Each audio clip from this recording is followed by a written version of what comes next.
होणार असून मी हगरीची ह्या मालिकेतल्या घडामोडींना आता वेग आलाय। एकीकडे आई आजी आणि दुसरीकडे छोटी आई। नक्की कोणावर विश्वास ठेवावा या गोंधळात जान्हवी अडकली। पाहूया सध्या काय सुरू आहे गोखले कुटुंबात।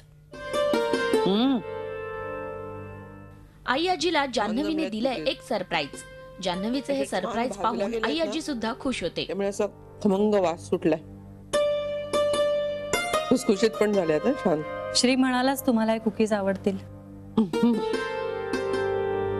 तुला सांगते, कुकीज ही एकच गोष्ट अशी आहे जी मला काही फारशी जमली नाही। हेही म्हणाला श्री। जमत नाही म्हणाला काजल। पण खरंच मला कधीच जमल्या नाही। एकतर या गोष्टी सहजासहजी केल्या जायच्या नाही, त्यामुळे असं सगळं असलं तरी जान्हवी सध्या संभ्रमावस्थेत आहे।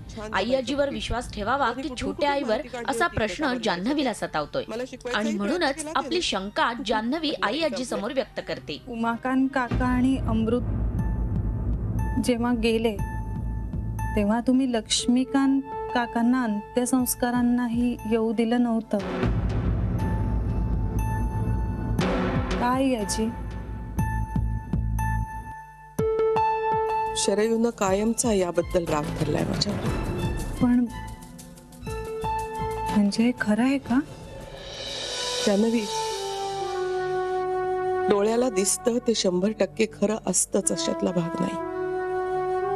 मी लक्ष्मीकांतला घराबाहेर काढलेलं सगळ्यांना दिसलं, पण तो त्या दिवशी आला होता नशेत तर होऊन।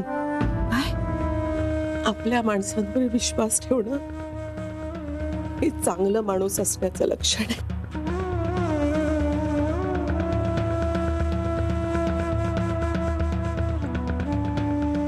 आई आजी, मी परत कधीच तुमच्या कुठल्याच गोष्टीवर शंका घेणार नाही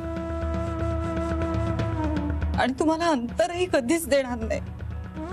वचन देते तुम्हाला।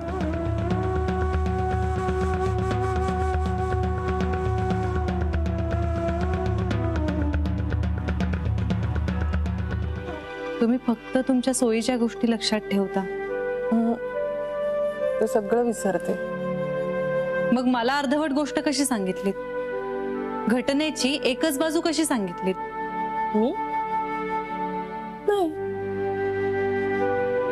कुठली घटना?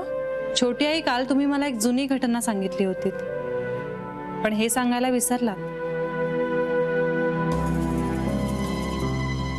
अमृत आणि त्याचे बाबा जेव्हा गेले तेव्हा अंत्यदर्शनाला काका दारूच्या नशेत तर्र होऊन आले होते।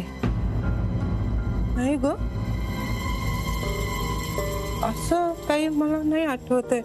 मी विसरते ना, पण तरी ही घटना मी तुला सगळी सांगितली। हो, हे मी तुला सगळं सांगितलंय। ह्या कारणासाठी आई आजीने त्यांना घरातून बाहेर काढलं हे का नाही सांगितलं तुम्ही मला? तू माझ्यावर रागावू नको ना। माझ्याशी कोणी चिडून बोलायला लागलं की मला काही सुचत नाही, मला काही आठवत नाही, मग मी वाटेल ते बोलायला लागते आणि तुम्हीच सगळेजण। एकूणच काय तर मालिकेत अचानक आलेल्या या घटनेमुळे आता जान्हवी आणि छोट्या आईचं नातं काय वळण घेणार? गोखले कुटुंबात आता आणखी काय काय घडामोडी घडतायत हे पाहणं इंटरेस्टिंग ठरणार आहे। Bureau report, Zee media, Mumbai. Zee 24 तास रहा एक पाऊल पुढे।